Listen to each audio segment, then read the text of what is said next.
Selamat pagi, selamat bergabung kembali dalam Sukacita Pagi, saudara sekalian yang terkasih di dalam Tuhan Yesus Kristus yang selalu berusaha mengasihi sesama dengan tulus.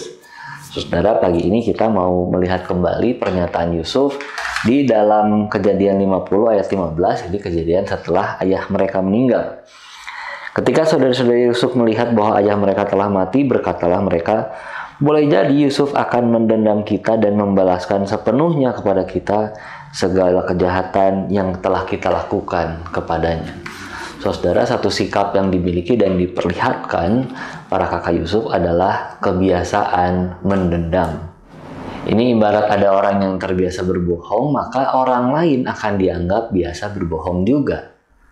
Karena biasa curiga pada orang lain, para saudara Yusuf juga curiga Yusuf akan membalas sakit hati akibat perbuatan mereka bertahun-tahun silam. Sekali lagi mereka terbiasa berpikir tidak lurus.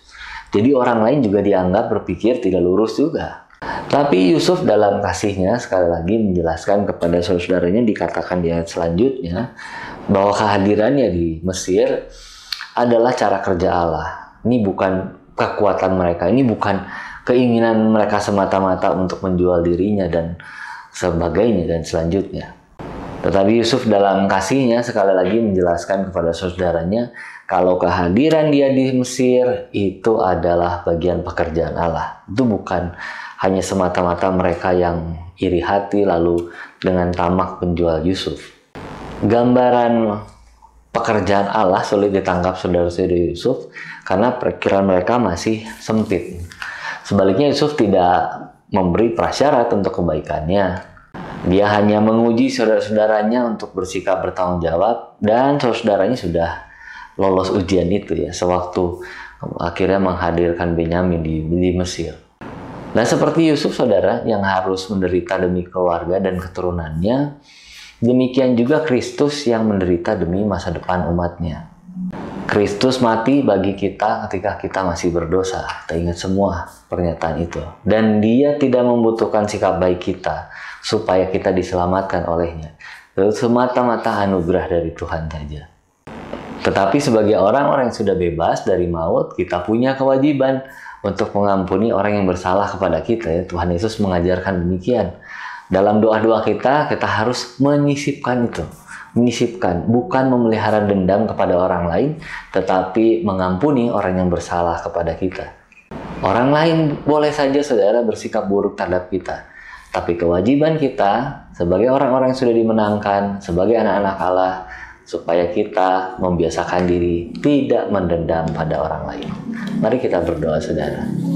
Allah Bapa, terima kasih karena kami boleh diingatkan lagi.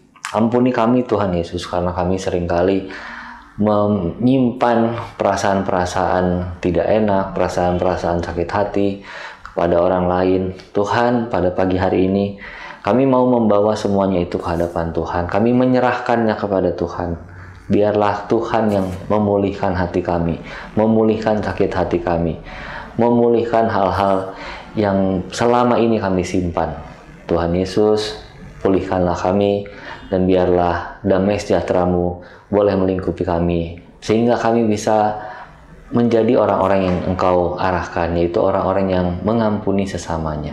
Terima kasih Allah Bapa, kami menyerahkan doa kami dalam nama Yesus Kristus. Amin. Mari terus belajar mengampuni orang lain.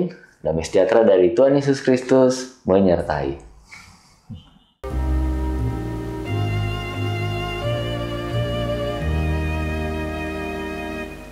Ku pandang salib Yesus karena dosa keji.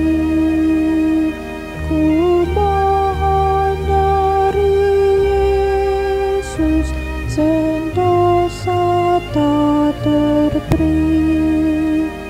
Ku mohon pada Yesus, dosaku yang berat.